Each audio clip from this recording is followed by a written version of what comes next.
Hi again, everyone, and welcome to Badger Breakdown. I'm Mike Lucas for UWBadgers.com. I'm joined by Matt Lepay, the voice of the Badgers. There are a lot of different questions coming into this training camp. Is there one that takes precedent for you? For me, I'm really interested to watch the development of the wide receivers. I think, if Barry Alvarez was sitting here, he'd probably look at that offensive line. It's such a line-based program, and it's been very successful. But I just look at it as a fan of the game. We know about Jared Abbrederis. Jeff Duckworth obviously came on and made some very, very big plays. But I'm really intrigued to watch these younger guys, Jordan Frederick, Kenzel Doe, A.J. Jordan, just to name three, just to see how they develop over the course of camp and over the course of the season. Can they get some other guys who can be real threats? Yeah, the unknown might be, well, there'd be two unknowns.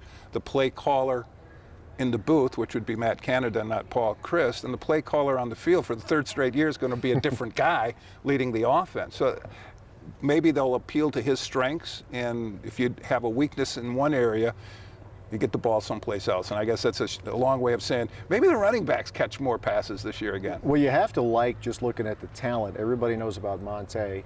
Everybody knows about James White. They're going to learn more and more over time about Melvin Gordon. Certainly the tight ends here, led by Jacob Pedersen.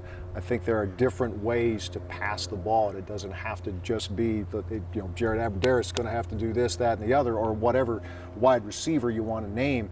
I do think there is some variety in what they can do offensively. It'll be fun to watch if it's Danny O'Brien, Joel Stavey, whoever it may be, Kirk Phillips. Be interesting to see how they distribute the football. It really is remarkable to think that Wisconsin has an opportunity to be the first Big Ten school to go to 3 consecutive Rose Bowls since the late 70s. What was it, Michigan way back then? Yeah. And they'll be doing it if they do complete that mission with that third different quarterback, from Tolzien to Wilson to who knows? Yeah, exactly. Who knows? And I think the coaches, they like the competition. They like they like the development of Joel Stavey, Kurt Phillips. How do you not root for a guy like Kurt Phillips? We'll see how that plays out. And Danny O'Brien has 17 starts. So, and then we really haven't talked much about the offensive line here. There are going to be some new faces rotating there.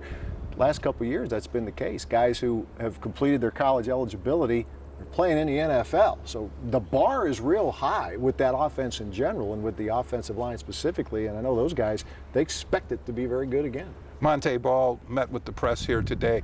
I think that was an important step to get back into the process and normalcy in his life. Yeah, and showed leadership. I know in your piece with him, he talked about it as well with the media out here at the stadium about how he wanted to address the team. He wanted to say a few words and talk about how he is all in with what's going on here. And people who know Montee, everybody speaks glowingly about him, and you just hope that he can work through this and get through the physical part of it and get himself ready for what every Badger fan, not to mention Montee, obviously hopes is a real big year. I think one of the fun parts of our job is that we come into a training camp every year and we focus on certain storylines, but by the end of the camp, another storyline will emerge, whatever that might be. And the best example in the last couple of years is Montee Ball.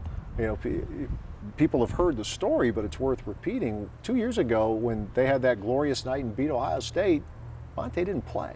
And then the following week, in another classic game against Iowa, he's the guy who scores the winning touchdown. And from there, that's where the story really took off.